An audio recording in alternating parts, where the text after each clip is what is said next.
I'm Michael from St. Louis, United States. Shoot. Okay, let's try it. Alright. Hello everyone. I'm Michael from St. Louis, Missouri in the United States. I have 5 years experience building applications in JavaScript, such as a animal logger for the St. Louis Zoo, Doggos for World Peace, which was a full stack web application built for a hackathon, and yeah, those are some 2 projects that I built in the past. In this project that I'm going to be building with you guys, we're going to be building a timer web application using React.js. This is going to be pretty fun. It's going to be simple, but it's going to be fun. If you really want to learn React.js, the best way to learn React.js, like any other programming language or framework, is by building real applications and projects. So, what are we going to do? Well, I'll show you real quick. Alright, so here we are. Here I'm going to go over how the sessions are going to be. So we're going to have, this project's going to be split up. This project's going to be split up into 4 main sessions. Setting up the environment, where we're going to be installing all the libraries and tools, and then we're going to create the skeleton web application. So just running the command that generates like all the basic code that we need just to run the application, right? Installing some icons, installing Bootstrap just to make the application look prettier in the future.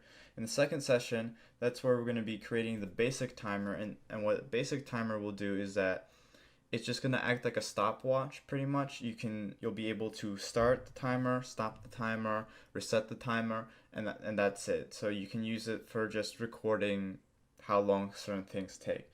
And then in the third session, we're going to be creating a countdown timer. So you'll be able to specify how long you want the timer to count down. So for example, we can do a Pomodoro. We can specify like 25 minutes, and it'll count down to 25 minutes. And once it reaches 0 minutes, then it'll have a pop-up and it'll alert us that, hey, the timer is over. And then in this one, we should be able to start it, stop it, reset it, and then change the duration of the countdown timer. And then in the fourth and final session, we're gonna add functionality that allows us to record times. And what this means is that, so say we're trying to, I don't know, record laps or something in a race, right? So each lap will last a specific time, right? So we would want to record several iterations of that, several times in that instance, and we would want to be able to refer to them later. So this will allow us to track the time a event takes, and then we can save that time to a list of times, and then we can view them later, basically. So it's just more of a pretty feature that it's kind of like the cherry on top, basically. So that's this tutorial. That's gonna be the tutorial: how to build a timer web application in React.js. I'm pretty excited to build this project and teach you guys along the way. So I hope you guys come along for the ride. Everybody, welcome to the first session of how to create a timer web application with React.js. So in this session, we're just gonna be setting up the environment and installing all our libraries, and we're also gonna create the skeleton for the project. So the first thing that we want to do is we want to go to the the website called reactjs.org, right?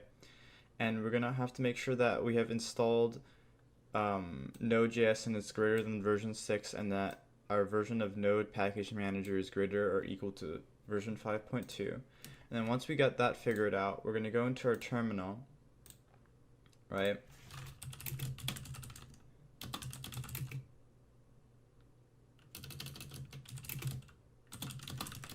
And we are going to create a new web application. So if we go back here, it said use npx create React app and then the name of the app. So if we do that, right, So npx create React app, and then the name of the app, we're going to call it web timer, okay? And that's going to generate the web application for us. And then once we go into the directory by cd intoing it, or by going and changing directory into it, right? So by using like cd web timer, right? Then we can do npm start or yarn start if you have yarn installed, but npm start, and then it will start our application. And so here we have the basic React application, right? So that's good. But now we want to take it a couple steps further by installing a couple extra resources. So here's a list of resources that we're going to add. We're going to add Redux in case we're going to use that. Easy timer, some icons, Lodash. It just helps. It's a utility library that just helps with some coding. Bootstrap, and then Bootstrap toggle is going to be for a piece of the UI that we're going to be designing later on in this course. So first we're going to add Redux and React Redux, and the way we're going to do this is we're going to do npm install that's save, yeah, and then React, and then React Redux. And then this will install those two libraries. And then after that, we're gonna install a library called easytimer.js.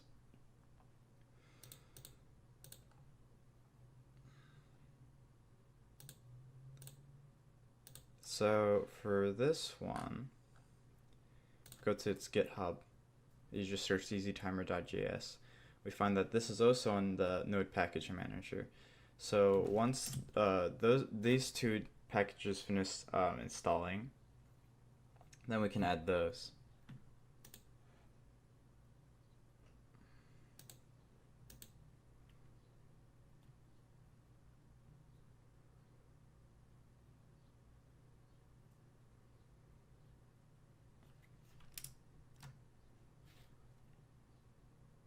Alright, so now that those have finished installing, now we can add this library to it.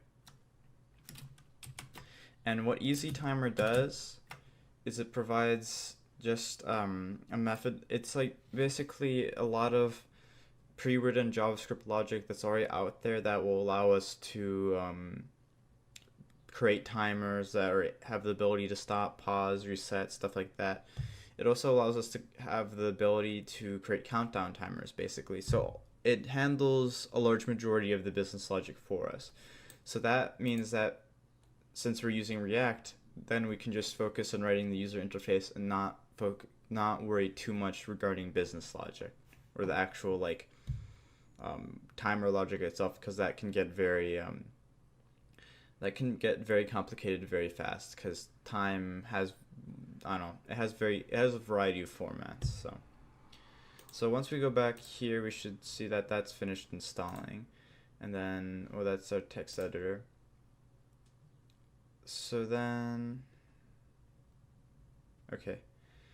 so if I go back to our resources, now we just need to install now we need to install Lodash, and then icons, Bootstrap, and Bootstrap toggle, right? So if we go to the lodash.com website, then we can see that we just have to do npm install Lodash, right? Another npm command, install save Lodash. We'll install Lodash for us. It's just like it provides the stability, because you don't know. I mean, it's also it helps with some basic functions that you would have to write by hand if you're just doing raw JavaScript. So that's Lodash. And then finally, we can go and get our project in the text editor, right? So I'm gonna go into the directory where I created the tutorial project right here, which is web timer, right? And then we're going to go into, from web timer, the source folder, no, the public folder, and then index.html. And this is where we are going to change some things. So the first thing that we're going to do is we're going to change the title, and we're going to change it to React timer. And then we're going to start adding the new other resources. So if you go back here, we're going to do Bootstrap, right? Font awesome, and then Bootstrap toggle. So we can just take this one by doing the CSS, copying CSS here from the getting started introduction part from getbootstrap.com. Paste that there. So that's our Bootstrap CSS. Then we can go back here and we can copy all of the scripts that they want us to add, and we can just put it in this body tag right here, and that'll handle all the scripts that we need for Bootstrap. Now when we check back on the React application here, once we run it again,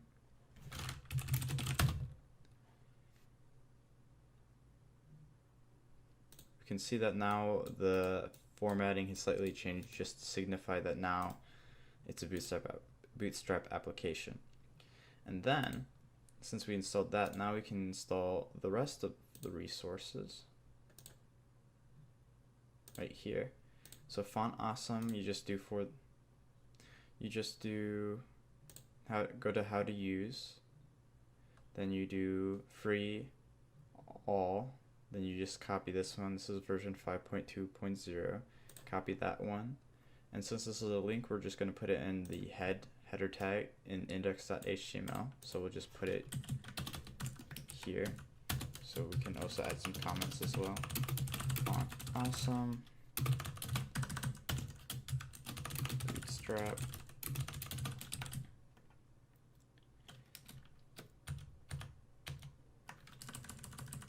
we can do Bootstrap JavaScript here.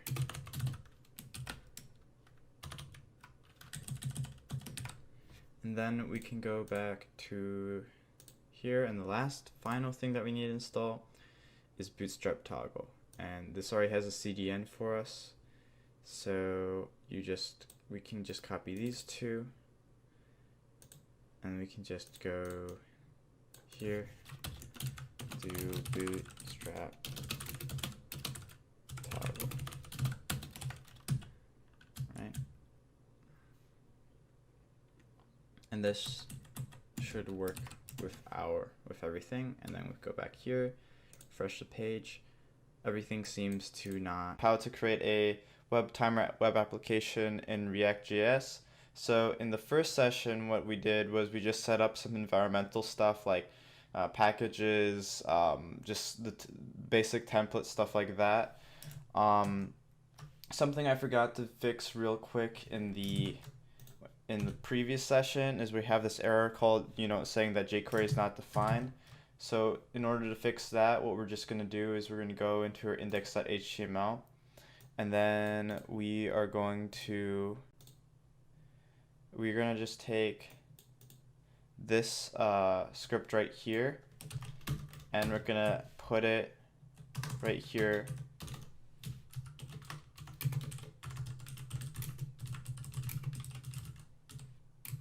so that way we don't get that error anymore. So got 0 errors.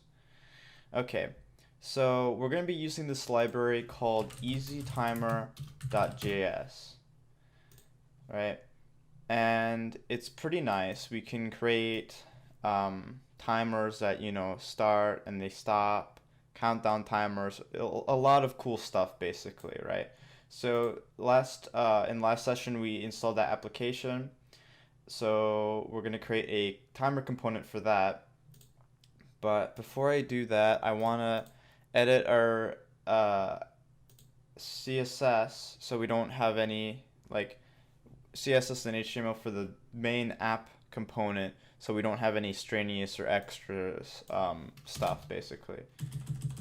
So we're gonna delete all the placeholder stuff more or less. So this logo we don't need.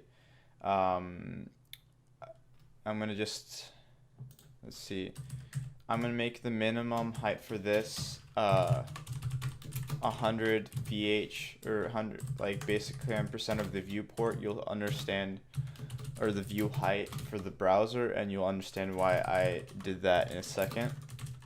And then text align center, and then we're gonna go back to our app.js, and I'm gonna delete this part right here.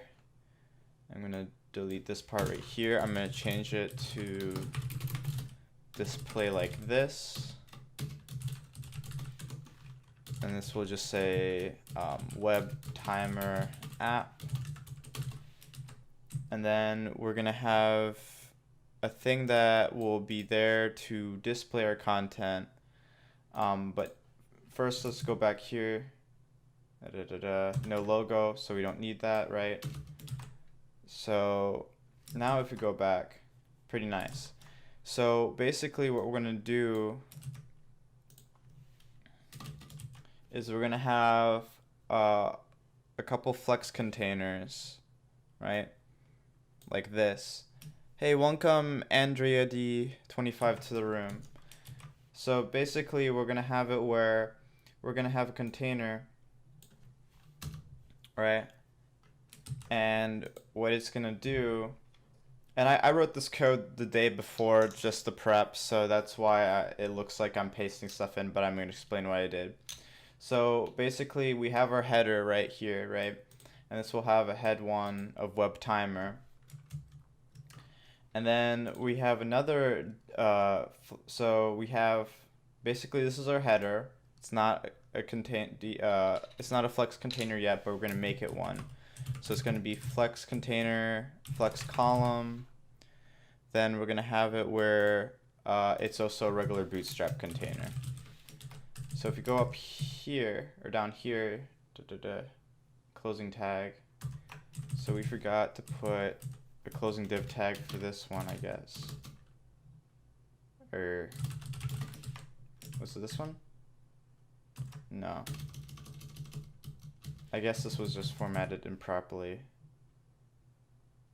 Or yeah, so this actually should go here. Now if you go back, because basically when you have a React application, you have everything within a single div tag, right? So in this one we have the whole thing within a div tag called app. I mean, with a class of app, and then we have all these extra class names like dflex, flex column, container. Anything that has the word flex in it, that's flexbox utilities that Bootstrap provides. So dflex tells the Bootstrap that it's a flex container. Flex column is the orientation of the flex container. Flex fill means that this like flex element is supposed to fill up as much as it can. Flex grow 1 means it at most it has to grow and it occupy 1 or something like that basically. And so this is just like empty space. So what happens is that we have this web timer right here, or the header right there, right? And then right below this is where we're going to be displaying our timer, and we're going to have it centered because we have justify content center. So the timer will be displayed in this div tag here. It's going to be centered, and that's going to be centered to 2/3 of this area, and the bottom area, that's just the empty space we provided basically, right? So it's a lot of placeholder code. Once we render the timer, it's going to make a lot more sense. But so now to create our timer, we're going to have a new component. We're going to have, hey, what's up, Android? Android25, yeah. So we're going to have a new folder called components, and this is where we're going to store the timer and all the application logic regarding that. And what we're going to do is we're going to create 2 new files. We're going to call one timer.js, and then we're going to call another one timer.css. Hello, Slim Shady. Okay. And so these two files would be for handling the timer web component for our application.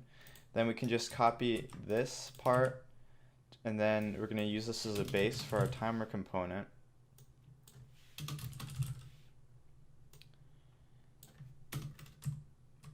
And we can take a lot of this stuff out since we don't need it.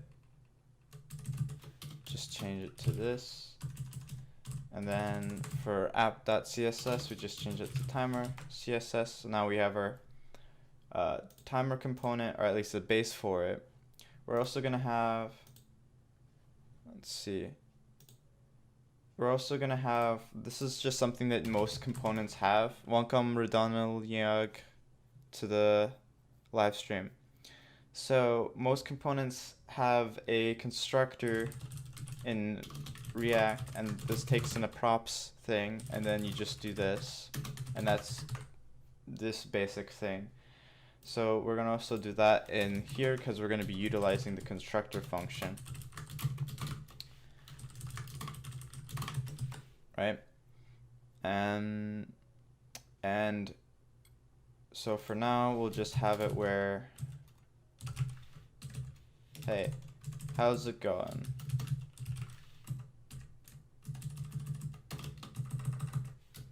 We're going to have this where it just renders timer for now, like that. We're also going to have, we're going to import our easy timer thing, which I was talking about. Wait, yeah. We're going to import our easy timer library like this. So import all as easy timer from easytimer.js. That's if we installed, if you installed this library with Node Package Manager, right? And that's cool and all, but now we want to actually display it on the app, right? At least what we have so far. So we're going to go back to app.js. We're going to import the component here. And we're going to do import timer from components timer. And then in this div tag here,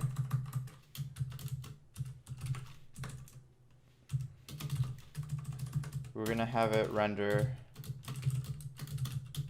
like that. Now there's our timer. Now it's obviously it's not centered yet, but we're going to add the styling necessary to make that happen. And like everything for that specific component, it'll get centered out. But for now, for aesthetic purposes to see where the thing's going to be, we're going to add in the timer CSS a border padding of 16 pixels and a border radius. Yeah, so easy timer, if you they didn't release, like I uploaded, they didn't upload the session where I showed where all the packages were installed, but I'll show it real quick. You want to make sure, and I'll upload the latest version of the code for after I finish live streaming it. But on the package JSON, like I'll just show it to you real quick. You want to make sure you have easytimer.js installed, Lodash,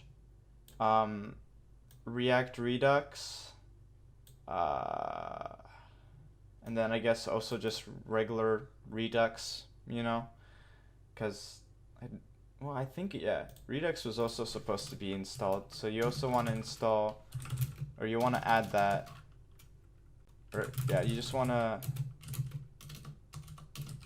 have Redux because we're going to use that just in case. So yeah, easy timer is required.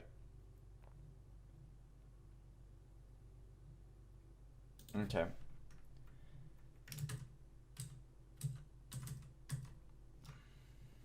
So then if we go back here, so this will render our timer, and then if we go back to the actual application, here we have the timer card being rendered. And right now it's pretty simple, nothing too special. But essentially this is where our timer is going to be rendered. So, and we're going to also have, if we go back to the CSS, we're going to have another class called timer text, which is where the actual time is going to be presented. This for the timer. This will be centered. And then we're also going to have another thing called timer buttons. This is where all the buttons for interacting with the timer are going to be. And this will just have a margin of 4 pixels for spacing reasons. And you'll see that once we put those in. We're going to hold off on the logic for now. We're going to do that. We're going to still do that in this session, but for now, we're going to just focus on the aesthetics part of it. So first, we're going to do the timer text.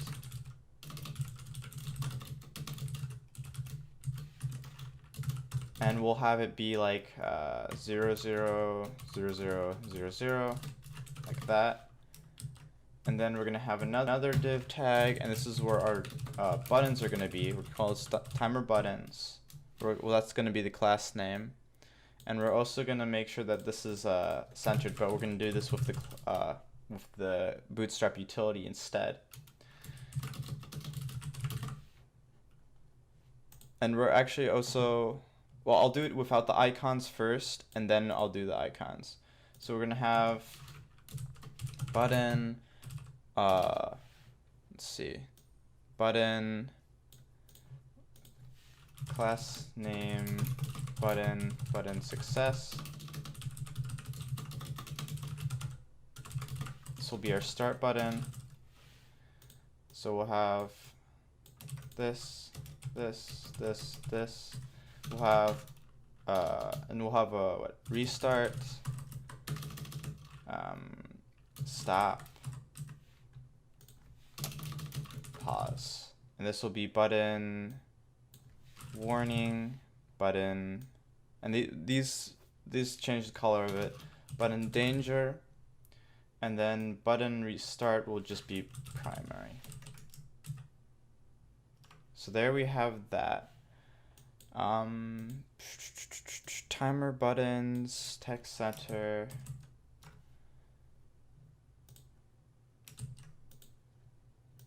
Okay, this should be changed to button. Okay, now we have the spacing proper, right? So now we're going to change all of these buttons to icons by using what we also installed for this is we also installed Font Awesome, the latest version. So I'll just copy and paste the icons for this. So you're going to have start, you're going to have pause, you're going to have stop, and then you're going to have this thing called sync. So now if we go back, now when we go back, okay, that's okay.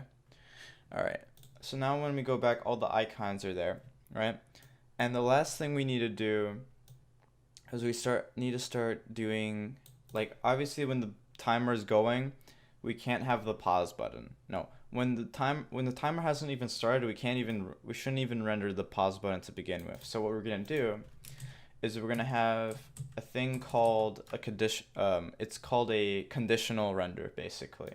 Welcome QQYY PC -AQ to the live stream. We're building a web timer application in React.js. So we're gonna have our state. this is just going to be the same thing as last time. But then we're going to have the timer status, and we're going to start it off as none, right? And so we're going to take these two, FA play and FA pause, we're going to wrap it within a conditional, basically. Or this is how you do conditional in JSX. So this .state.timer state, or timer status, yeah. This .state.timer, oh, I guess we named it. Yeah, I named it.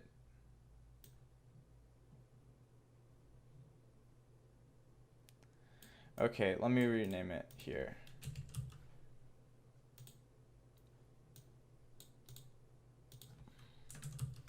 Okay, so this timer state, if that equals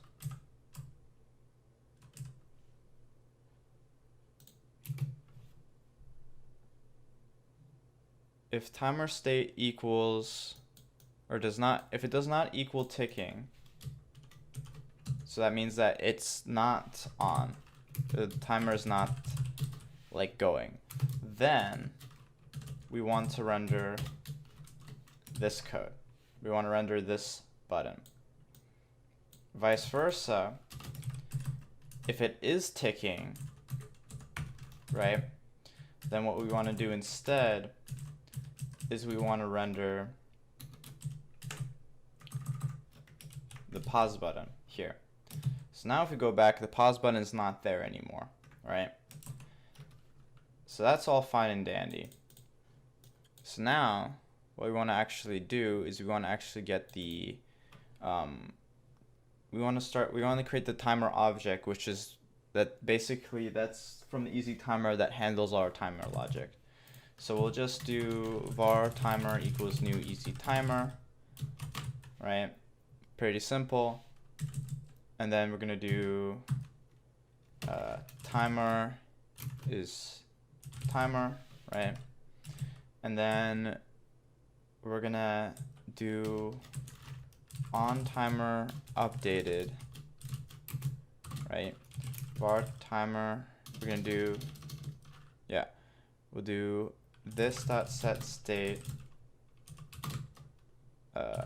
this dot state, timer text is timer get time values dot toString. So basically what this function does is it handles whenever the timer gets updated, but we need to tell the timer to call this function whenever it has any sort of update. So what we'll do is we'll have these event listeners that basically do that for us.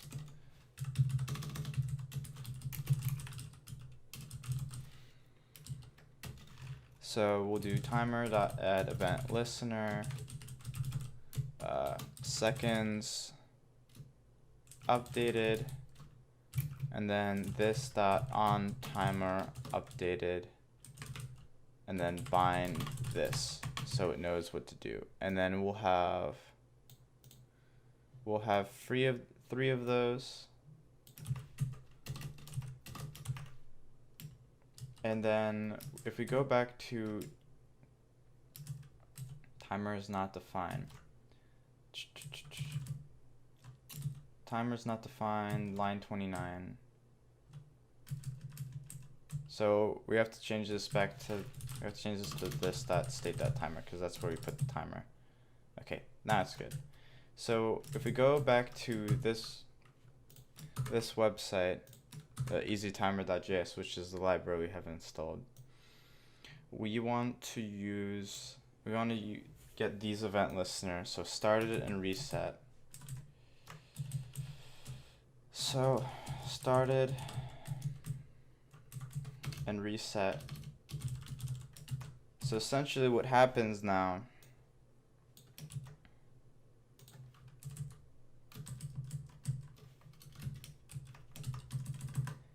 is whenever the timer does update, right, it's gonna update the timer text, which is what we're rendering. So if we go here, when you do this.state.timer text, and this is what we're rendering is that timer text, we can also do this thing right here again. We can put that here.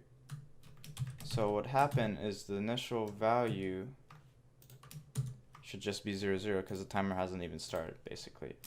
But if we do start the timer, right? So if we go here, we do timer.start. Now the timer has started. It's pretty fancy, right? But now, right? But now we need to actually control this timer somehow, right? So, yeah, we need to actually do that. So what I'll do with that is I'll create a series of methods for that. And we'll have a couple methods. We'll have one called start timer, stop timer, pause timer, and then reset timer.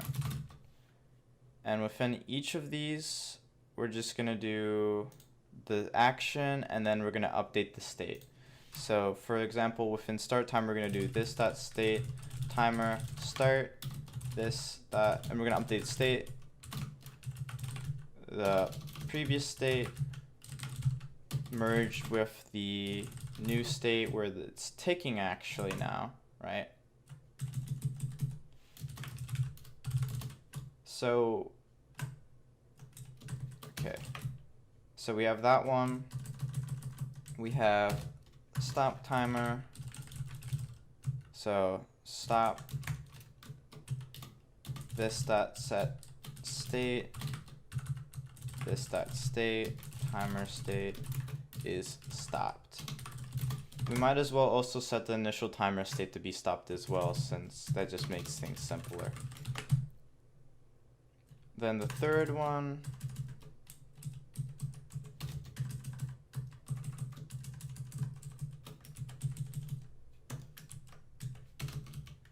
this will be paused. And then we'll use the pause method from easy timer. And then the last one is just reset. And since we reset it, it starts automatically when you reset it, so we put it back to ticking, and then we'll just do reset. So those are our 4 methods. Since it references the component itself, we have to bind these methods. So we have to bind the functions. So we have this.start timer,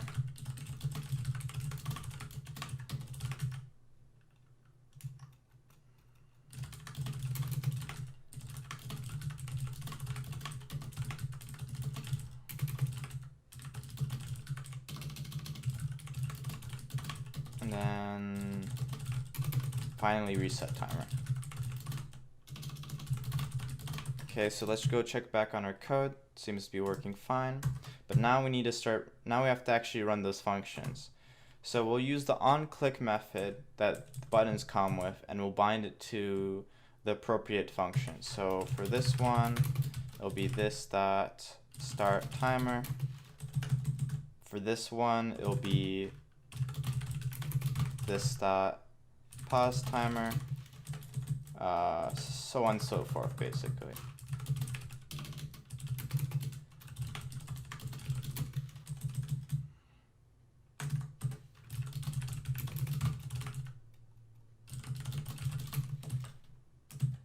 So now when we go to the application and we hit the play button, it starts the timer. When we hit the pause button, it pauses the timer, can hit again, starts it again. If we hit the if we hit the stop button, right, then when you hit the play button again, it resets the whole timer. If we hit the pause button and then we hit the reset button, it also resets the timer. So it's a lot of stuff. We can also alter the behavior of the stop button, but so once it stopped, and that means the timer stopped. Whenever you hit play, it's going to reset it again, but if you hit the reset, it's also going to reset it again, basically, right? So same thing, basically. We can alter the logic more, but that's basically that's the basic logic for the timer application part of it. So now we can track time, we can start the timer, stop the timer, reset the timer, stuff like that. Um, that's cool and all, but I think I don't know, it's cool, but we can extend the functionality, and that's what we're going to be doing in the next two sessions. In the next session, we're going to be doing a countdown timer, similar to how you would do something like a Pomodoro. And in the fourth and final session, which is going to be probably the longest, and I might have to divide that up into subcategories or subparts. In the fourth and final session, we're going to add the functionality where you can actually save the times, basically. So what's going to happen is like you'll have it basically where you'll have multiple like timer components, right? Or time like track time components, and there'll be like a list of cards on the bottom that goes over that'll just list all the previous times that you tracked, basically, right? Maybe we'll have like a nice gradient fading effect or something like that. So that was that for this tutorial. I'll just go over real quick what we did in the previous session, because I guess that session hasn't been uploaded yet. I'll just double check with you guys if it was, but I'm pretty sure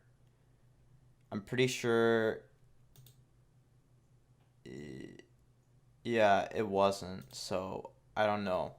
Hopefully the previous tutorial session should be uploaded hopefully by today. I don't know how Live ADU does that sort of thing. But okay. So I guess I'll still go over it real quick in case they don't upload it. I think they will though. And then I'll also upload the current version of the code base onto Live ADU. And then I'll write in the chat whenever that happens. So basically, we have easytimer.js, Lodash, easytimer, React Redux, and then Redux. Basically just 4 scripts. And then those are the installed scripts. And then we have the CDNs. We have the Bootstrap JavaScript, Bootstrap toggle, which is an extra plugin. And then on here, we also have Bootstrap CSS, and then Font Awesome CSS, and then the Bootstrap Toggle CSS, right? Yeah. So I'll just upload the current version of the code base that we have, and that should handle mostly everything, basically.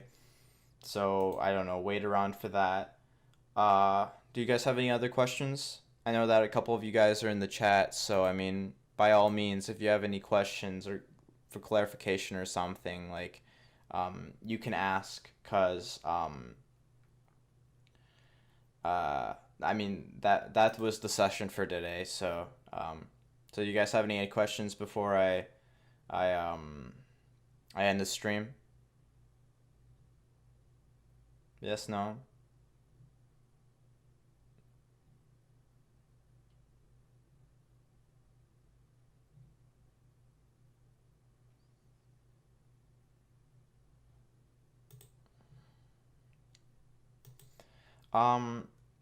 If not, that's fine. Uh, it's okay. I will, I'll stick around for a couple of minutes, to answer any questions in the chat. In the meantime, I'm gonna get this zipped up and uploaded onto Live EDU for you guys. So I hope you enjoyed this session of the how to build a web timer in React.js. This was kind of like the core functionality part of it. The next two is like some additional things that will just further flesh it out and make it like an actual really useful application. So yeah. So that was that. I'll be posting a couple more sessions, or I'll be recording a couple more sessions. I think those are going to be uploaded mostly. So make sure to stick around or like check those out when they come out. You can check for updates on those by checking, by following my Twitter. Yeah, I'll probably post updates on my Twitter.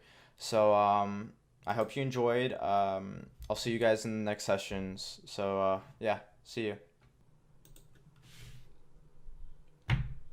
Hello, and welcome to the third session of how to create a web timer application with React.js.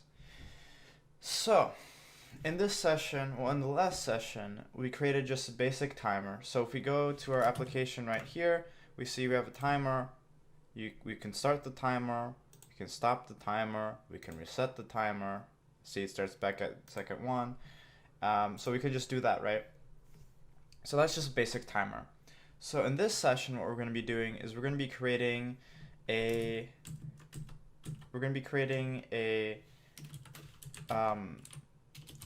here, I'll pull it up real quick. We're going to be creating, okay,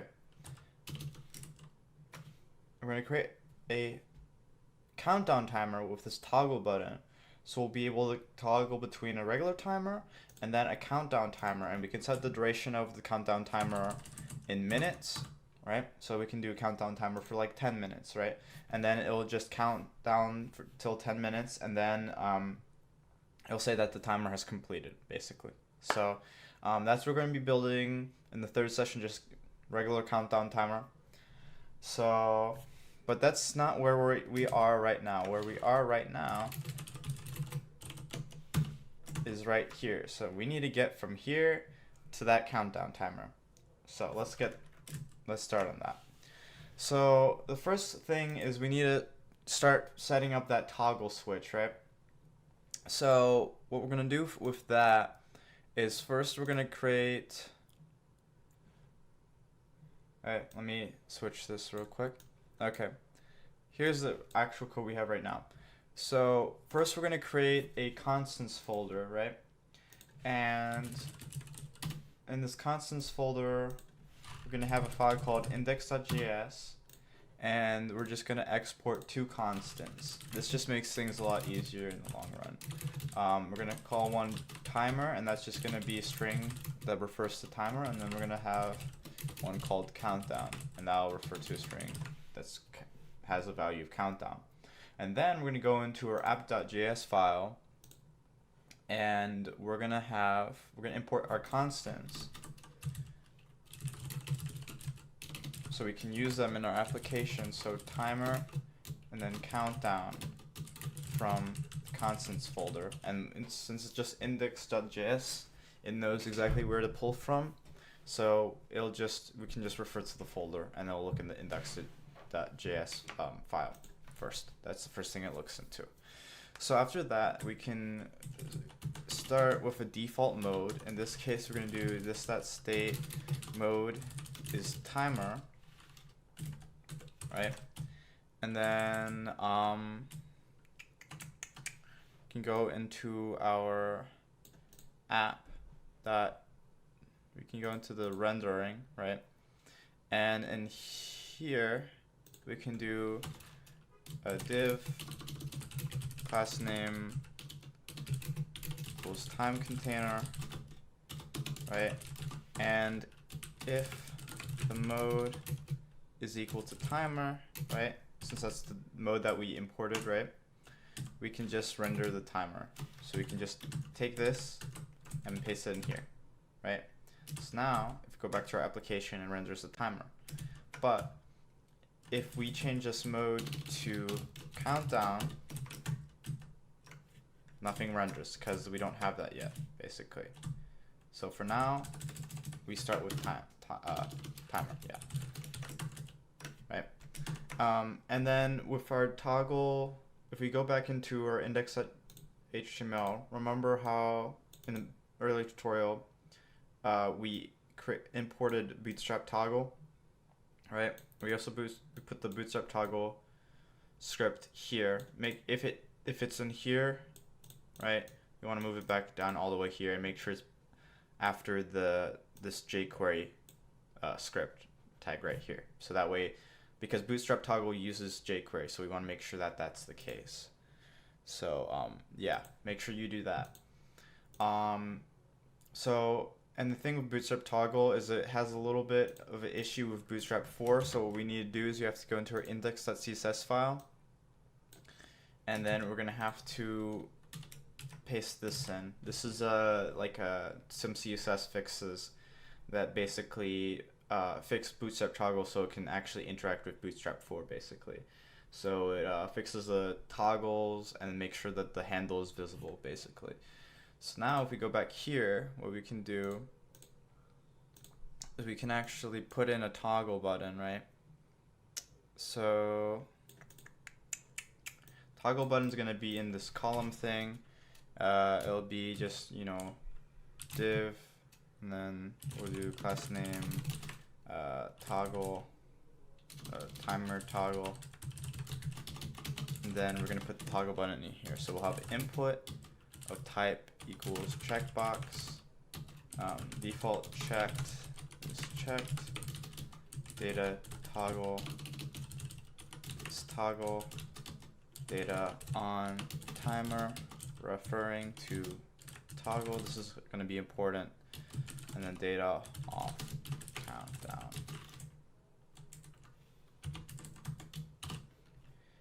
And I'll just put this like that. And then we also have to have a closing thing like that, the slash what bracket, the right bracket. So now we have the input tag. So now if we go back, we have a timer, right?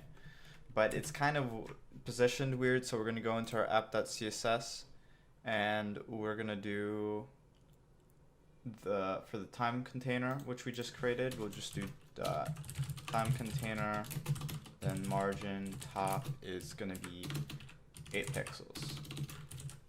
So now if you go back, that looks okay now. So we have timer and countdown, right? We don't have a countdown thing just yet, but we'll create one in a moment just for that purpose. But what we want to do is we want to change the mode when we change the checkbox or the toggle switch, right? So what we'll do for that is we'll create a function called handle changes. And it takes e as a parameter. We're going to get whether or not it's checked. Refs is basically where it gets references to elements. So since we put the ref tag in the input tag right here to be toggle, when we refer to the refs of this component and we refer to toggle, we're referring to this element right here. We're getting the check parameter to see if it's checked or not, and this is either true or false, right? And then we're gonna do if checked is equal to true, then we're gonna set the state. So we're gonna merge the previous state with the new state, where the new parameter is that it's set the timer if it's true. If it's not true, but instead it's false, right? Then we're gonna do the same thing, right? Dot dot dot this set state to spread it, and then mode equals countdown. So now we just need to bind this function up here.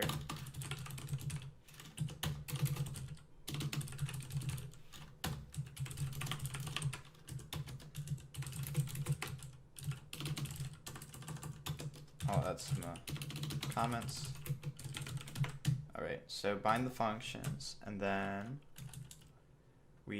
and this is just handling a toggle change, right? So now we can just execute this function for this toggle, and what we'll do is normally you put it on the input thing, but since we're using Bootstrap toggle, we're going to put it on this one instead. We're going to use the onClick event, and then this dot handle changes, right? Yeah.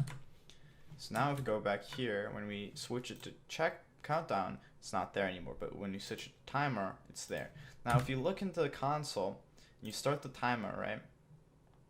And then you stop it, it's going to shoot you an error. We're going to get to that error real quick, but first we're going to create a very simple, countdown component just just as a placeholder for now. So countdown.css, then countdown.js, and then we can copy from here, right? Since we're going to be sharing most of the libraries, we're going to do count down, right? We can take this out. Instead,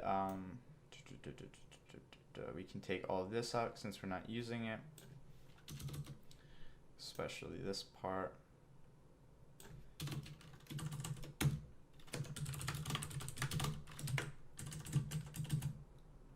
But we do want to call it count down, and then we'll use countdown.css, right? And then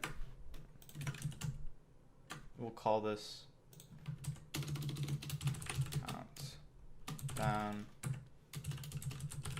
and we'll make it a div, and then we'll just do, you know, something like that for now.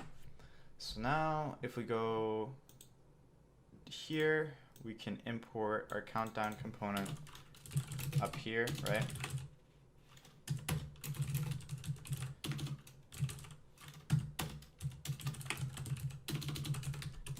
And we're going to render it whenever we change the mode to countdown.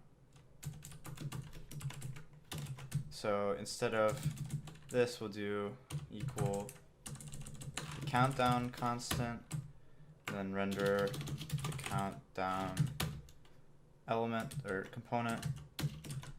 So now we go back.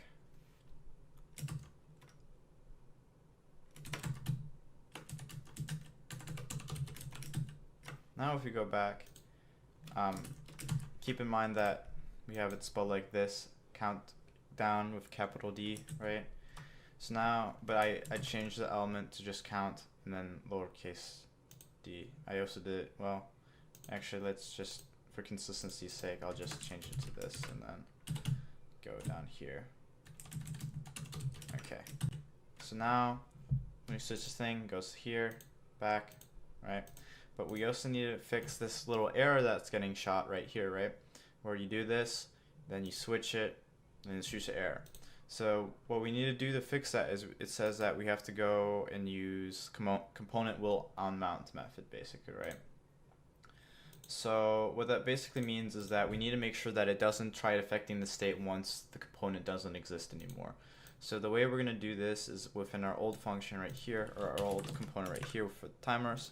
We're going to just add a component will onMount function or handler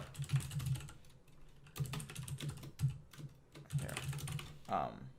Yeah, and we're going to make it where it stops the timer, right? So that basically handles that. We're also going to just check if the timer exists to begin with, so that way we don't have to waste any resources if the timer wasn't even created to begin with. So that handles that issue. So if we go back here, you know, you start the timer, right? Then you switch, no error, right? And then we're also going to do the same thing for the other one, but since we don't have any timer set up in there, we don't have to worry about that just yet. But let's get into that one. First, we're gonna add some quick CSS just to make things simpler. So we're gonna have a border solid gray, you know, same thing as last time, 16 pixels, border radius 10 pixels. Then we're also gonna have a class called countdown text. This is gonna be aligned to the center. Then we're gonna also have countdown buttons. And we want to have it where it has a margin of 4 pixels, so that way they're spaced properly. So now, if we go back here, you know, it's okay, but now we have to make sure it's all in the right spots, right? So first, I'm just gonna, okay, here we go. First, I'm just gonna do, and there's also gonna be a portion where we'll do that edit thing, but for now, we'll start with setting up an initial state so we can scale up as we go. So in our state, we'll have a thing called countdown text. We'll set this to 0, 0 like that. all across for now. We're going to have a thing called edit duration, and that's going to be set to false for now. We're going to have a timer, and we're going to set that to null for now. We're going to have a duration. By default, we're going to set it to 30, right? And then for the timer, or for handling the timer and stuff like that, we're going to have component did mount thing, and you'll see why that's necessary in a moment. But this will handle creating the timer in a second. But so now if we go back here, and we'll also have the component will unmount, and we'll just stub these out for now since we're not using them. But so now we're gonna have a conditional, and the conditional is basically going to be if this dot state edit duration is equal to false, right? Then we're gonna have a div, and this will be div class name count down buttons. We're not gonna touch that just yet. And then div class name countdown text, and this is gonna render this dot state countdown text. So now we go here, switch to this one, renders nothing because the countdown hasn't started yet, or we didn't even set up a countdown to begin with. So now I'll just create the empty buttons for now, just to make things easier. So we're gonna have button, class name will be button primary. It's gonna have icon like last time. Oh, well, it's gonna have an icon from Font Awesome that we also installed for this Font Awesome 5. That's gonna be a reset button, and then we're gonna have, and we're gonna also put this in an extra div, col, and then we're gonna make this text left, and you'll see why we're gonna be doing that in just a moment. And then we'll do another one, col text right, button class name button secondary, and then we'll have the edit icon. We're gonna make this all. We're gonna add another class name to the whole div tag. We're gonna make this a row. So now if we go back, we have reset button, edit button. They don't do anything yet, but so I know I went through that a little bit pretty quick. So basically we have two parts. We have the top part, which is just the two buttons. I added some extra stuff for the layout. I mean, you can skip past that if you want, but key parts, just the two buttons, right? One's the reset button, one's the edit button. Then we have another div, which is the countdown text, and then this renders the countdown text, whatever that'll be in the moment, right? So for this how mount function, we want to do if this dot state dot timer, right? And then we do, this dot state dot timer dot stop, just like we did with this one, right? So that way it's not hitting any updates, right? And then in here, this is where we're going to be creating a new timer. We're going to have a function called bind listeners. You'll see what that does in a moment. I'll put the bind listeners function here. And then we're also going to have to bind it here so that it has access to the component in its entirety, right? Right. So we have these listeners. Then if this dot state dot edit duration is equal to false, that means we can start the timer. with the default parameters, which was, it is still a countdown timer, but the start values are, it has minutes and then this dot state dot duration. And then we can update the state and then the spread of the state, and then timer is timer, right? So this starts the timer, then it sets the timer in the state, right? And then now we need to bind the listeners. So what listeners are going to have? We're going to be listening for when the timer started, when it updated, when it ended, just basically those three. So we're going to have three functions: on timer started, on timer updated, on timer end, right? And then we're gonna, with the timer variable that we put in here, right? We're gonna do timer add event listener started, and then this dot on timer started, and then we're gonna bind this to it, so that way it has the right things for it. And then we're gonna add another one. This is gonna be when it's updated, or no, this one is gonna be when it's reset.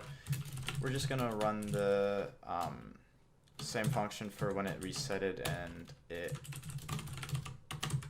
started, so that just makes things a bit easier. Then we're gonna do one when the seconds are updated, so basically every second it updates the thing. This is on timer updated. And the final one, or the final listener, is target achieved, and this will be on timer end.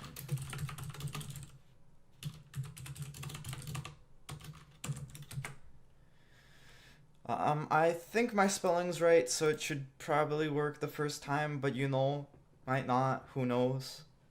So now we're gonna go into each of these functions and fill them out. Here we'll just say, you know, it started. If the timer exists, because maybe it doesn't exist, depends on the scenario. So if it's just not null, right? Then we'll do this dot set state, and then state itself. Ended is, wait, did I do that? Okay, we're gonna have, no, it's fine, we don't need that. Yeah, don't worry about that. State, and then count down text is this dot state dot timer, and then get time values, and then toString.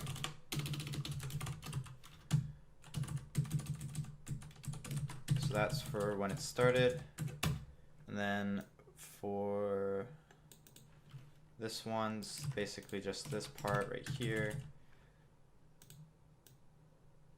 I don't know why. Okay. And then for the timer end, that's the one that's actually quite different. Yeah. So on this one, we'll have a countdown message. Countdown complete, and then do this set state, same thing as before, but instead the countdown text will be the countdown message, right? So when you go here, go to the, okay, you need to fix the bind. These should make sure that these are timers, not this. Okay, don't know why it's that other way. So now we go here, it starts with, you know, the timer. Now it did something a little bit weird. The way that you fix that is when we're in our on component, on component to mount right here for start values and stuff like that. When we set the state, right, for the countdown text, we'll just copy this part, right? But since it's not part of the state yet, we'll just do this. So now when we go here, starts the timer, go back, you know, timer doesn't exist anymore. Go here again, starts countdown timer at 30 minutes, you know, pretty long. If we want to test if, you know, it actually finishes, let's do a timer for 1 minute real quick, right? So we'll just wait a minute, you know, patiently. Why not, right? Should be quite fine. Slowly but surely. And there's a possibility, you know, that it just like completely crashes the application, but I have faith that that's not going to be the case, so.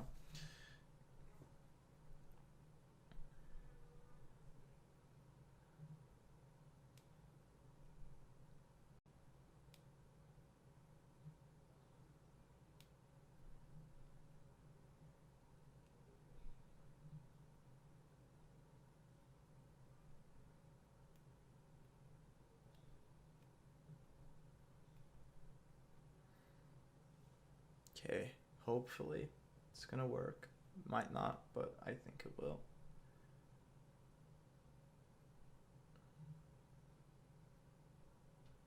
Awesome, great. So now we want to add another function, and this function just resets the timer.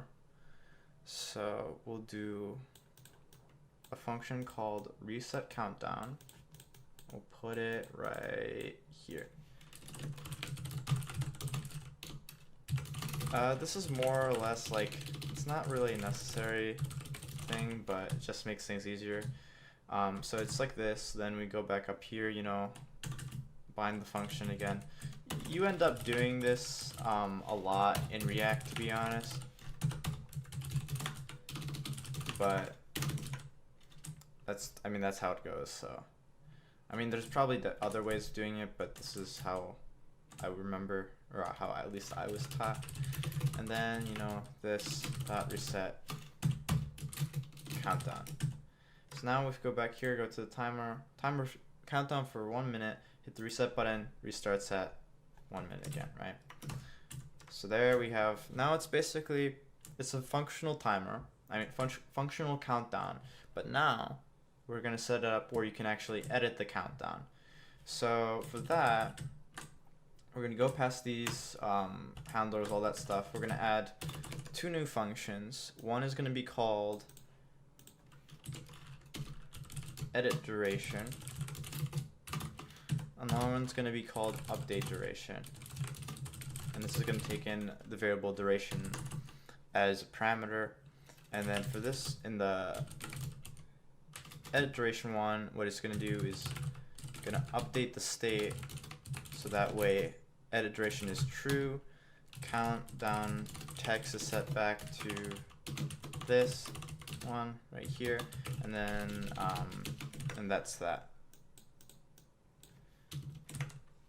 So now if we go, now we also have to take these two, put them up here. This dot edit duration equals this dot edit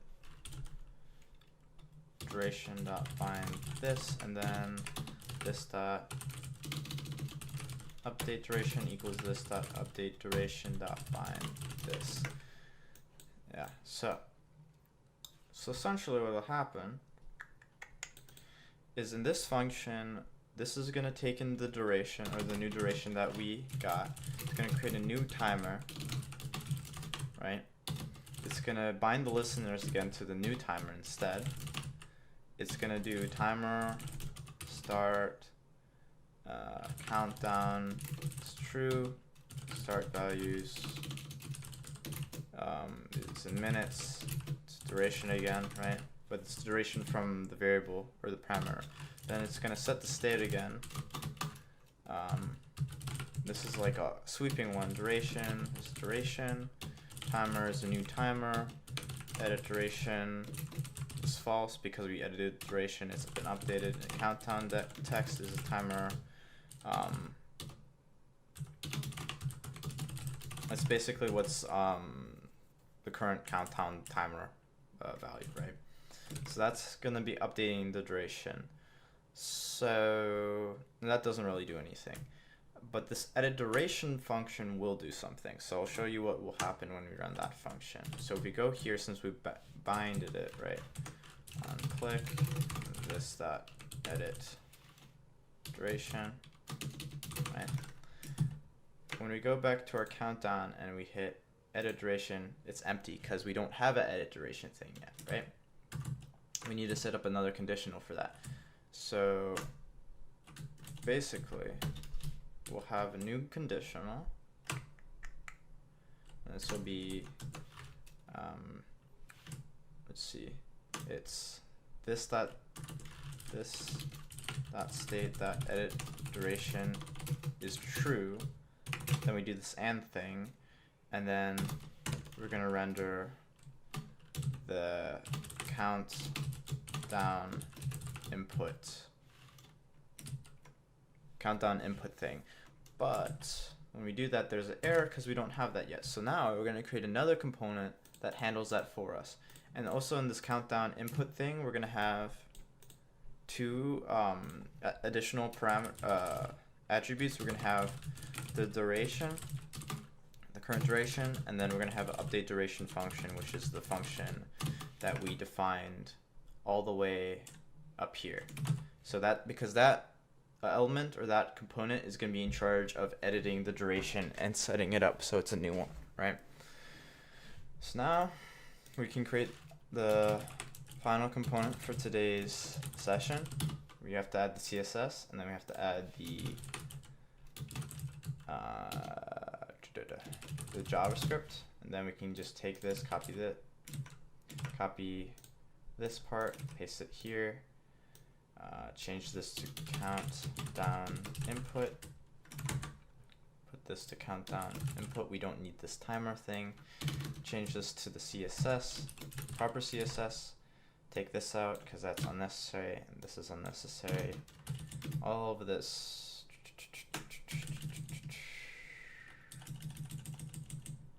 We don't need.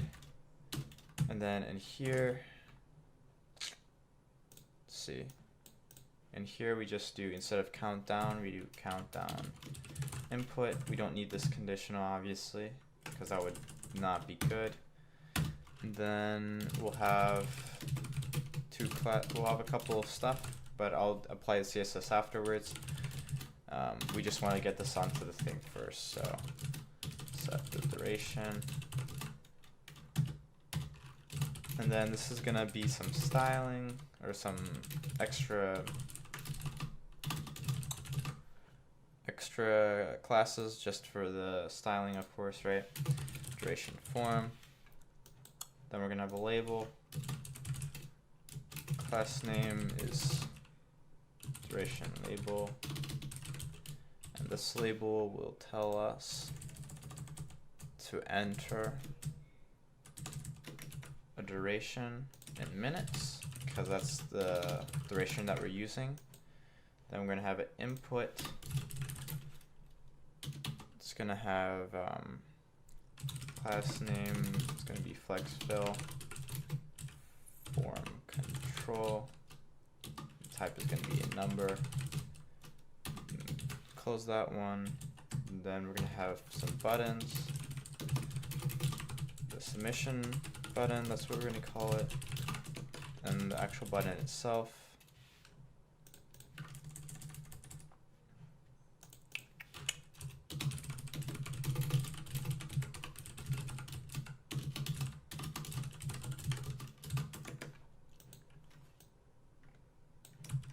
And then it'll have the word set duration. So now we want to actually import this in, so we'll import it from countdown.js. So we'll just have extra components.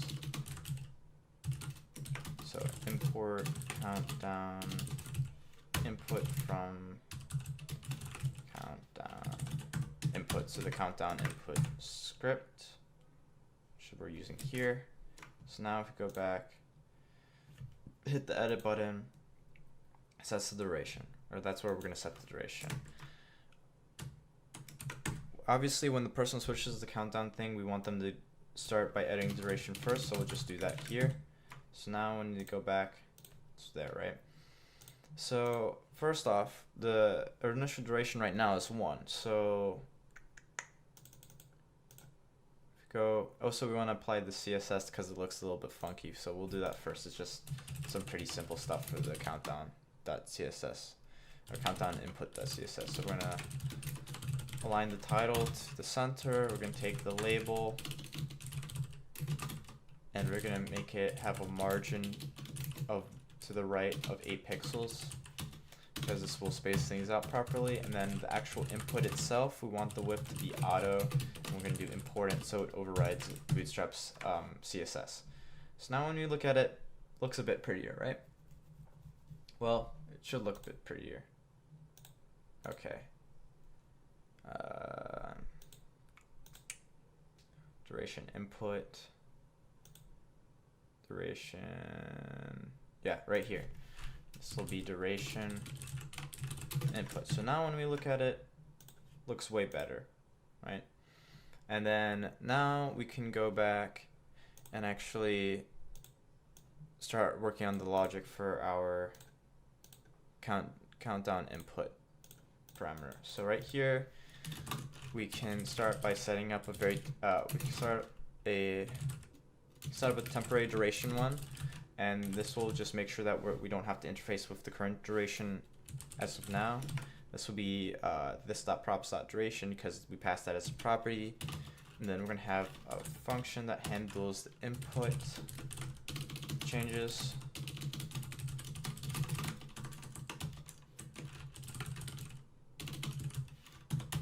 We have to find the functions again. And we're also going to have another function, and this will actually update duration. The difference with this function is that this is not part of the prop, so that's why we can call it the same function, basically. And you'll see what I mean in a moment. And so this update duration function will be called here. This.update duration. And then the handling the input change will be here. On change, handle input change, right? And we also want the value of this input to be this.state.temp duration, right? So now what we want to do is we want to update that we want to update the value, because what you'll see is that if we don't update the value within that function, right, or we don't update the state, it's always going to stay at 1, and we don't want it to stay at 1, we want it to change, right? So within here, what we want to do, and this is the key part, is we want to make sure that we take the input, which is going to initially be a string, even though we limited it to a numeric input for the text field, it's still going to give us a string whenever it passes the value. So what we want to do is we want to create a temporary variable called duration, and this will pull the value from the E, which is the event or the element.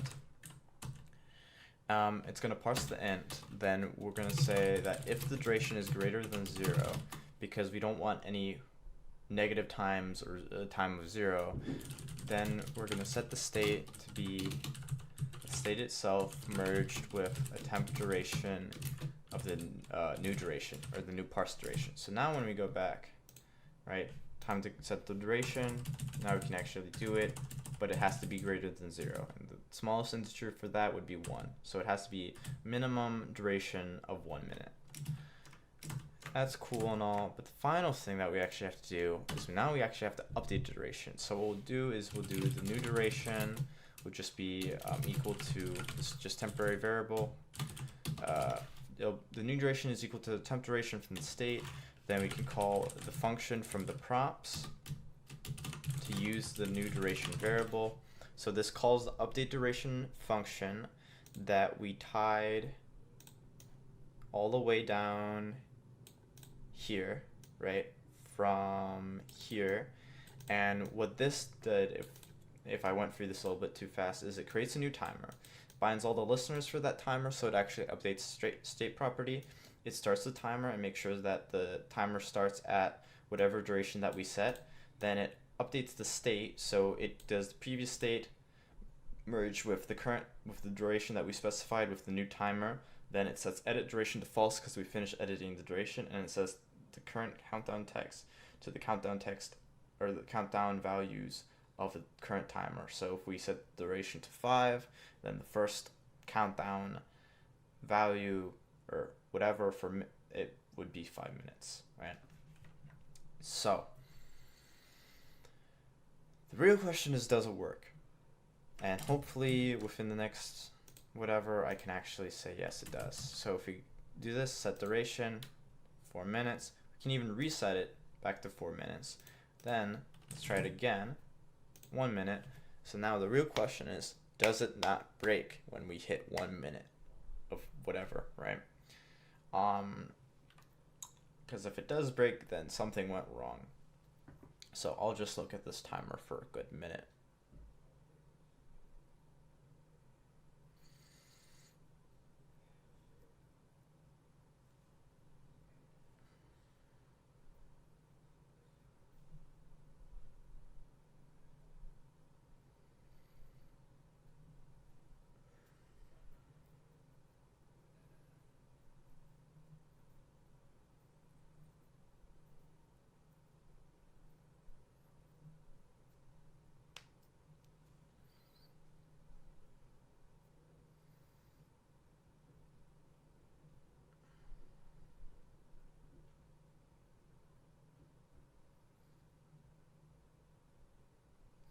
And there we go, it works, and we reset it, and so on and so forth. We can even go back with the toggle switch.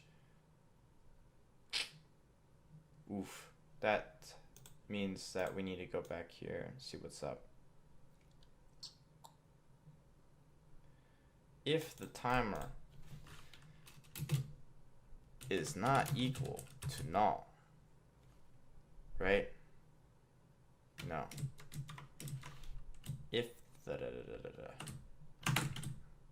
If the timer is not equal to null, right?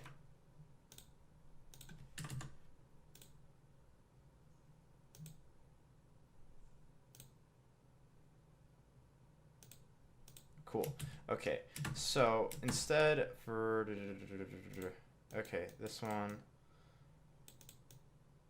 let's do, because yeah, we have it set to something at some point. Okay, so that, just that quick fix perfectly works, no errors, it's great, right? You can also use the regular timer, or you can switch to the countdown timer. We can do Pomodoro if we wanted, you know, set it to 25 minutes, have it count down from there, so on and so forth. So basically now we have a timer web application that we can do. We can just track regular times, or we can set up countdown timers, right? And now the final thing that we want to do is that we want to be able to store track times. And that's what we're going to be doing in the fourth and final session. So basically what that is basically you can use this time tracker one, like the one that you can start the timer, let it run, right? And then you can stop it. And whenever it's stopped or whatever, so like after you started it and you stopped it, or paused it, for example. All right, well, mostly if you stopped it. Then we'll have a button pop up that says record time, right? And then this will add to a state or array of times, basically. And then we can re-render these times later on, and we can put them down here as a list, basically, right? So that's going to be the fourth and final session.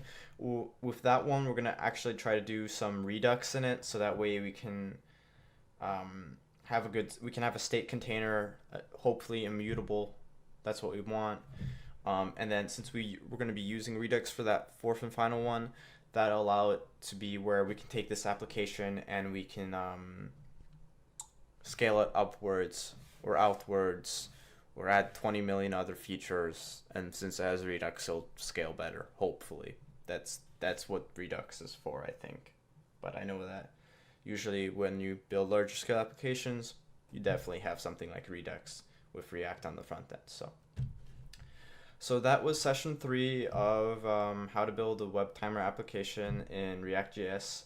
I hope you guys enjoyed it. Please look forward to the fourth and final session sometime later this week or next week. So, yeah, stay awesome. All right, there we go.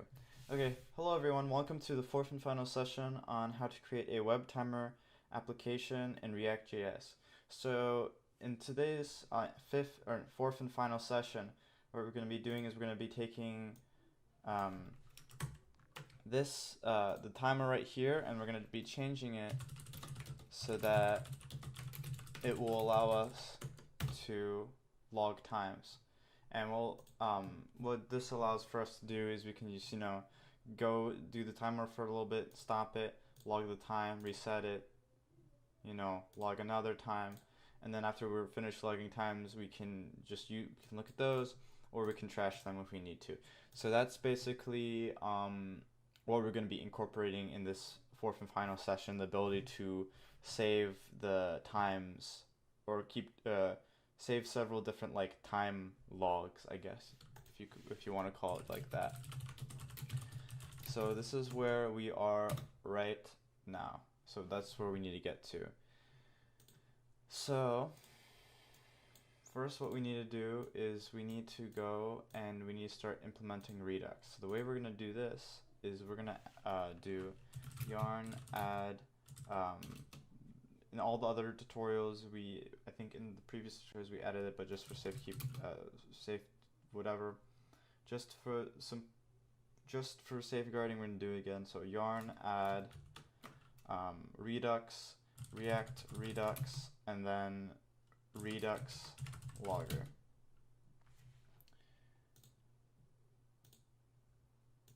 Okay. So now we can go over here and we can start adding all the Redux stuff. So first thing we want to do is we want to actually create a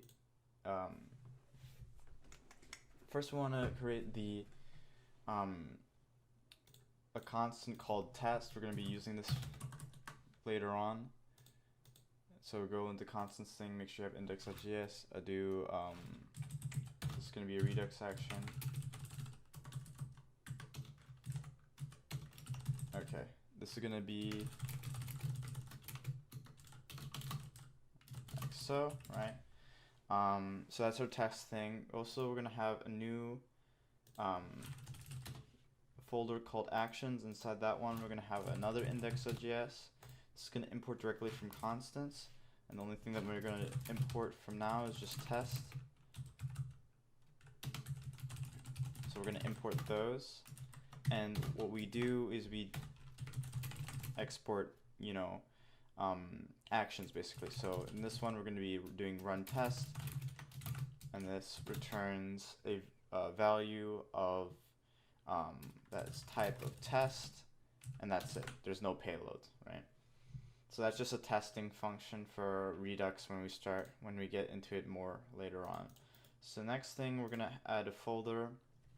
We're going to call it store. We're going to also add another folder. We're going to call it reducers. Basically, what reducers allow us to do is it allows us to modify certain parts of the Redux container, basically. So in the store folder, we're going to add a file called index.js, same as last time. Then we're going to import create store, apply middleware from Redux. We're going to import root reducer from reducers, but we didn't create that yet. We're gonna import create logger from Redux logger. We're gonna create that logger. This logs all the things that are happening to Redux. Then finally, we just can create our store, or our Redux store. And this will take in the reducer function and then the apply middleware thing function, which will have variable of logger as the parameter. So that's our store. Then we need to go in here. We have to create a new file called index.js, and inside this one, we're going to import combine reducers from Redux. Then this is where we're going to import our reducers. But for now, we're going to do export constant root reducer. And then this will just be state action with the arrow function, then return the state. And our initial state is just going to be null for now, but we're going to change this later on. So now, within here, we want to actually, within our app.js, this is where we want to start importing the Redux store. So what we'll do is we'll do here, import the Redux store, input store from /store, then import provider from React Redux. Then we just go here to our app, then we just put it in a huge provider, set the store equal to store in curly brackets, closing tag. Then we take all of this, right, and we put it in here. So now, and to test it, so we can see if it works, we're going to go into our constructor function. We're going to do store.dispatch, and then we'll just do here we'll import the actions that we need to do. Import run test from /actions, right? And then we'll just put the run test function in here, right? So like this store.dispatch run test. So now when we go here and we look on the right side of our application in the developer console, and when we look in the developer console, we see action test, pref state null, then the actual action itself, and then next state's null. So that means that it works. So, but we're not gonna just interface with just null, we're gonna do other things with it. So what we're gonna do is we're gonna modify a reducer, and what we want is we're gonna want to have a field in our Redux state or Redux container, whatever you want to call it, that will store our track time. So we'll call this tracktimes.js. We're going to import Lodash. We're going to use that later. Then we're going to import Redux constants from here, and then we're going to do export constant tracked times equals state, and then state will be empty for now. Then the action arrow function to here. Then we're going to check the type, and by default we're just going to return the state, right? Then we're going to go back here, we're going to import the reducer here, tracked times from tracked times, and instead of doing this, we're going to just use the helper function combine reducers, and then we'll put the track times variable in like this, and we're going to put it in curly brackets like that. So now when we go back and we look at the test action, you see that now we have a track times field, which is an empty array.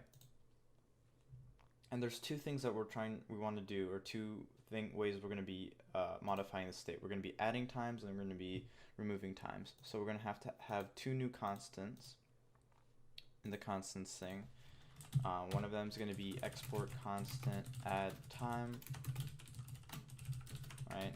Another one is going to be export constant delete time, right? And then we have to have the corresponding actions in here. So we'll just import those two new constants here, and then we'll create the corresponding action functions. So this is, we'll take in time, so the time as a variable, this will be add time, the payload contains time, like that. Then we're going to have a second one, delete time, and this will take in time IDX, go into an arrow function, and then this will be delete time, and the payload will be time IDX. This is the index for the time that we want to delete. So those are the two actions that we're going to have for the Redux system. So before we get started on actually incorporating these functions, one thing we want to do is we want to import these new constants here. So import add time and then delete time from constants. And then the next thing we want to do is, if we look back at our application, which we were running this time in the background, we see we have the stop button. We don't really need the stop button. It actually messes with tracking the times. Plus, if you really need to reset it, you can just do this, and they'll reset it. Or if you actually need to stop the timer, quote unquote stop the timer, you can just use the pause button. So we're gonna just remove that stop button from the timer component right here.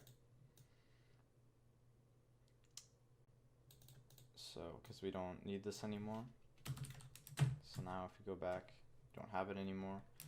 And then, so to start, what we want to do is we want to have these things called containers. And containers basically passes special functions to our components that allows our components to run functions that interact with the Redux state.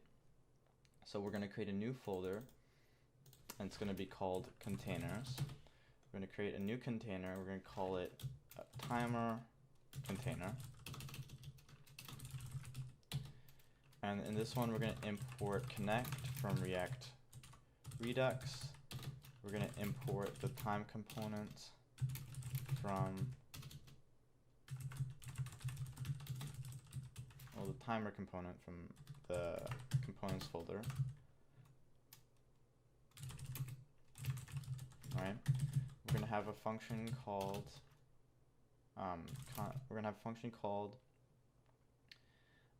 map state to props, like that.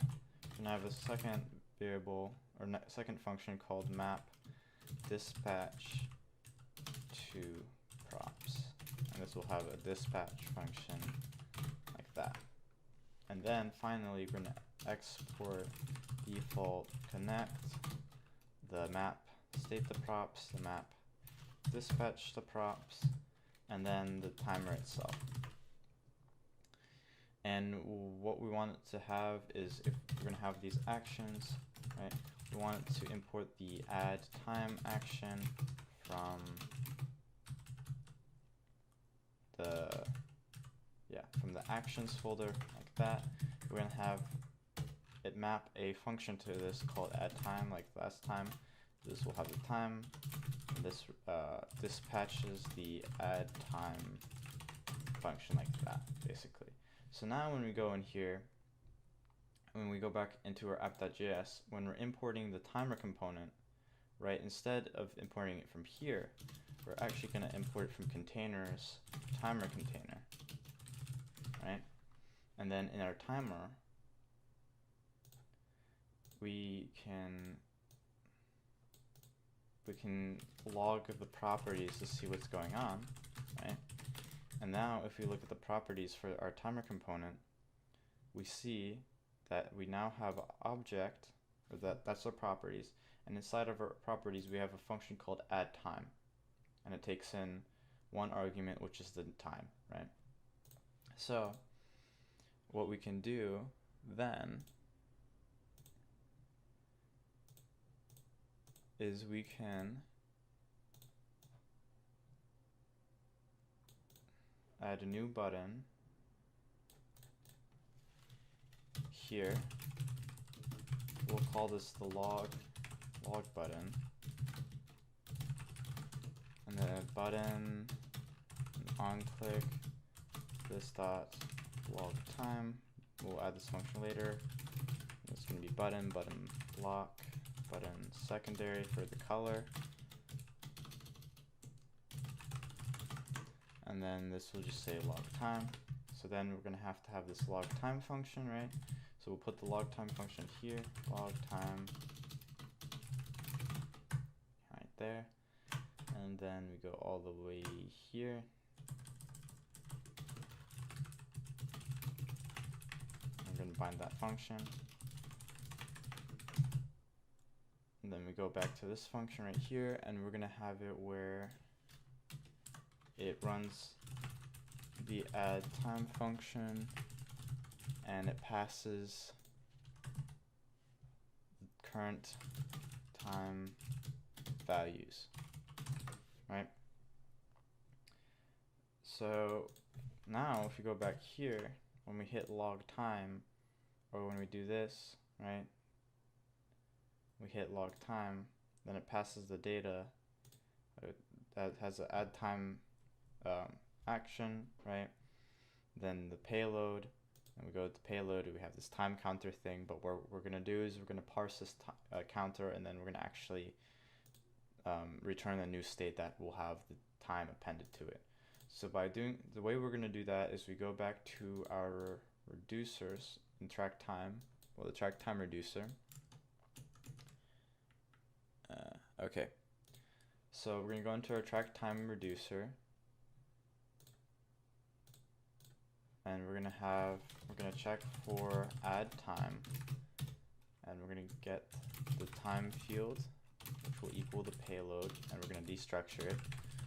We're going to get the parse time, and we're going to use this trick where we're going to parse a stringified version of the time like this. Then we're going to concatenate it by using Lodash that we have, and we're going to concatenate it with the array of the state and then the new parse time. Alright, so now when we go back and we start the timer, and then we log it, and we log it again, now when we go and look at the state, now we have the actual, all the time values basically for that specific time stamp, pretty much, right? And then now, so now that we did that, now we have to actually somehow display it, right? So in that case, what we're going to do is we're going to have a we're going to render a thing, we're going to render a times list basically.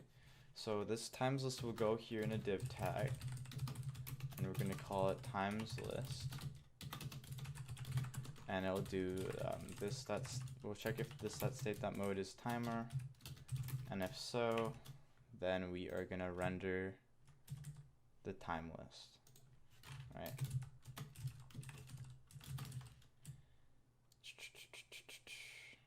And we'll just do, you know, import time list from components and then time list, right? So now in our components thing, we need to create a new file called timelist.css, another one, new one called timelist.js. Copy this as a placeholder. Then we don't need this. This is just timeless, right? We can take all of this out, this part,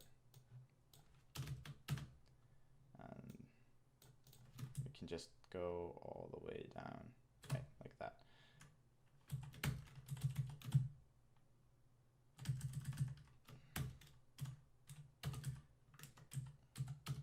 Okay, so then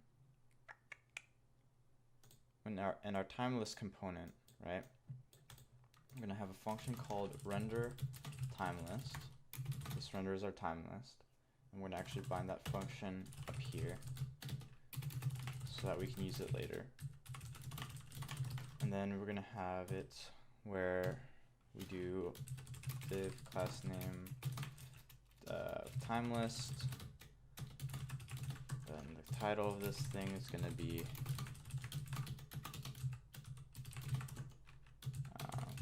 time list, and then the actual list itself go here, and this will be this dot render time list.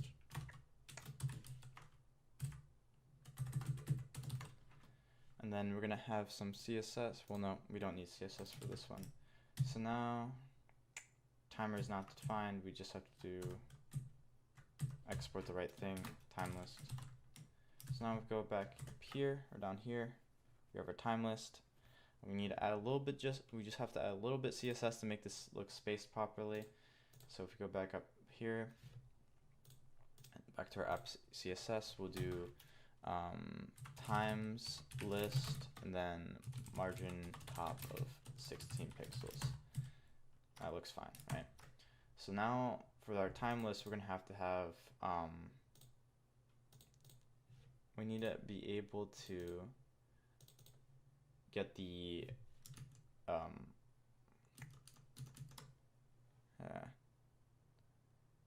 okay, we're good on time. All right, so what we need to do is we need to add another container, because this is where we need to actually display the times, right? So we'll have time list container, right? And it's going to basically be a copy of this one, but it's going to import time list. And then in the map state to props thing, we're going to have recorded times, and this will be state.tracked times. And then instead of add time as an action, since we're going to be displaying the cards, we're going to do delete time as an action, right? And this will do taking time IDX, right? And this will dispatch a delete time action basically for us. So what this does is that when we go here, change it to time list container. Then we go back here, containers time list cannot resolve. Let's see why. Time list container, right? When we go up here, timer not defined. When we go up here and we make sure it's time, we import the time list component. We also do that here, right? When we go back here and we look at the props, now we have a recorded times array. And then when we log new stuff, then it changes the recorded times array per prop for the times list component, right? So now for the times list, or the time list, we need to display time card. So now we need to get another component, and we'll call this time card.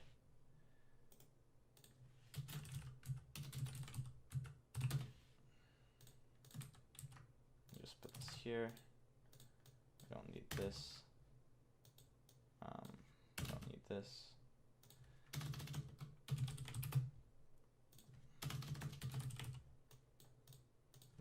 So we just change all those three things, so that way it's actually a time card component.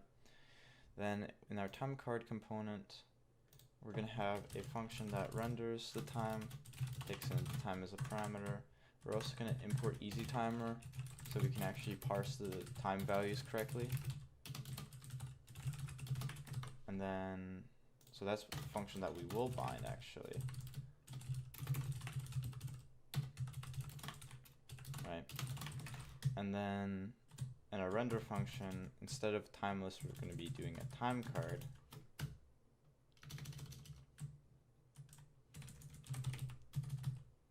And then it'll do h3. We'll have a header tag that's h3. This will be our time text. And then this will be, it will do the rendering of the time. And then this will be this.props.time. So it'll be the time value that we passed to the component. Then we'll have a button.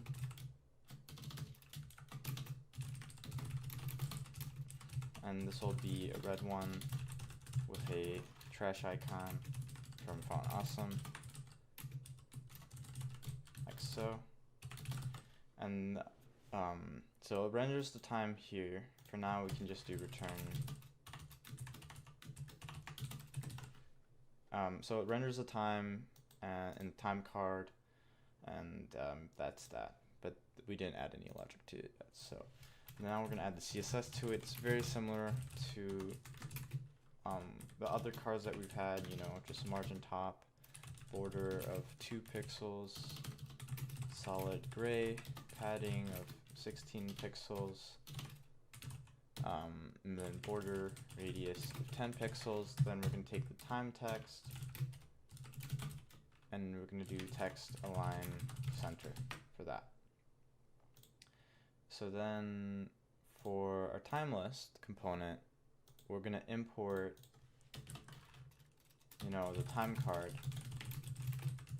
from the time card, and it's in the same directory, so we can just do the /, right? And then since we're going to also import Lodash for the business logic, right? And then in our render time list function, we're going to get all the times from the props, so reported times. We're going to have a variable called time cards, and it's going to be a iteration, or it's going to use a map function, and it's going to iterate over the times array, and it'll have a function where it's time and the ID index of that time, and then we're also going to bind that function to this. You'll see why in a moment. So this will return a time card with a delete time function, and then in curly brackets is the parentheses arrow function, and then this props delete time, and then appropriate IDX. It's going to have a key of IDX, and then it's going to have a time of time in curly brackets, and then we're going to have a self-closing tag. Save it and make sure that it's formatted all well, and then since we mapped it all to the time cards array, we can just return time cards. So now if we go back, and we log some times, now we have these, but these don't do much right now because we don't have the times correctly rendered. Well, because if we do this, it's still not rendered properly. So yeah, so let's get it to, and that's going to be really easy to do that. So let's do that real quick where we can actually render the real times. So in the render time function, instead of doing this, what we'll do is we'll create we're going to do a temporary new timer. So a new easy timer, and then a new timer .start, and then for the start values, it's going to be time, and then the time string is going to be equal to the new timer and getting the time values. I'm going to stop that new timer, and we're going to return the time string. So basically what this does is that we're creating a new timer, like a temporary new timer. We're starting that timer for basically a split second, or a split really small duration of time, so it doesn't actually do anything. Then we're saving the actual value of the time as a string. Then we're stopping the timer, and then we're returning the time string. So we're basically creating a temporary timer just for the sake of parsing the string, basically, because that's how you would have to do it in easy timer, and since the way we did it with the JSON and the parsing and everything like that. So now if we go back here,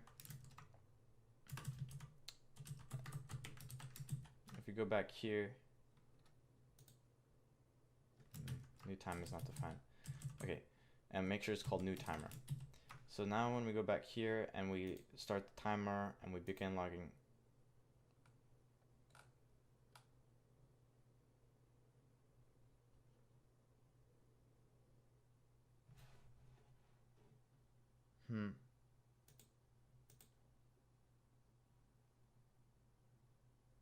Oh yeah, and then you have to make sure that you use the toString function. So now it's actually a string. So now when we go here, we start the timer, we can actually begin logging times, right?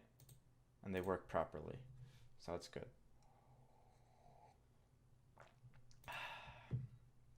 So now the last thing that we have to do is we have to delete the time. And the way we do this is that if we look in our timeless component, we pass the property called delete time, which is a function that's the delete time, make sure this is spelled right, the delete time function with the current IDX in the iteration. So all we have to do is we just have to run that function here. And then if we go here, log sometimes, hit the trash button, now it's triggering the delete time redex action. We look here, look at the payload time IDX is of 0. If we do it again, the time IDX is now of 1, which means that it's actually doing it correctly. So now what we need to do is we have to alter the state so it deletes the items that we want it to delete. So we just go here, we go to our reducers, and we're going to use Lodash again, right? So we're going to check for if it's a delete time action. We're going to let the time IDX equal the payload, because that's where it's going to pull that thing from, and make sure it's in curly brackets so that it correctly destructures it for you. Then here, let me see. All right, then we're going to have a variable called indexes, and we're going to map this to we're going to map through the state, and we're going to have a function where it's ti, and this is just going to return the index, which is the second parameter I. So this basically goes through our state, and it gets the index of each item in the state. Then what we can do is we can do var filtered indexes, and we just filter the indexes variable, right? Take an ID, we're gonna have IDX as a parameter, which is the element. We're gonna return all the IDXs that are not equal to the time IDX, essentially excluding the item that we're deleting, basically, right? Then finally, we're gonna have a map function to remap the IDXs to the current state we have, and just return all the items that have the corresponding indexes that weren't filtered out, basically, or that still exists within the filtered indexes variable. And this has the IDX element again, and we're just returning the state. We're returning each element that has a corresponding IDX that still exists. So now if we go back, right, we log a couple of times, we hit the trash button, it deletes it. And to see for sure that it actually works, we can log some times as we go. And then we can stop this, then we can hit the trash button, trash this one, there we go. And that's that. That's basically the last piece of functionality for the application. So basically, to sum this up, in final tutorial, cool. All right, that was only like 30-ish minutes. So in the final tutorial, basically what we did was we added the ability to record times and delete those times, and then we altered it, or we saved all that data in a single state container with Redux, basically. So we are a single store, and it's a mutable store, basically, or it's designed to be immutable. So we used Redux, we created the store here, we created the reducers here, and then in order for us to interact with this state, we had to create containers that would wrap around components for us, that would add extra functionality to those components, so that way we're not directly interacting with the store when we don't need to, basically. And then we also added these constants that were part of these actions, right? And these actions would be prepackaged data that we would trigger, or we would dispatch to the reducers, right?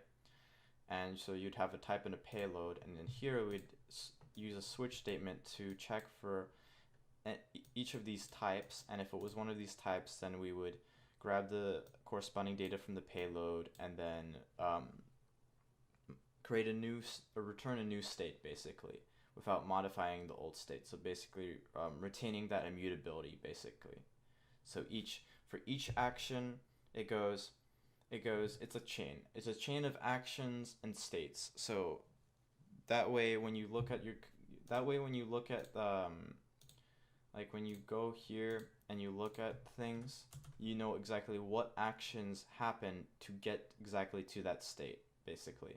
So we know that in order for us to get to this state that we're in right now, what we did was we added a time, deleted a time, added a time, added a time, added a time, deleted, and then that results in this final state that we're at right now, basically. So yeah. So that was the fourth and final session on how to create a web timer application with React.js. I hope you guys enjoyed it. And definitely the application has room for growth, but this is all like very core pieces of functionality that you see in a lot of other time applications. So I mean, feel free to always extend past it and stuff. I'll be sure to put this in the project resources, the last and final version, to hopefully whenever this video comes out. If you liked it, please be sure to follow and look forward to seeing future tutorials by me and I guess Live EDU for that matter. So yeah, stay awesome, everybody.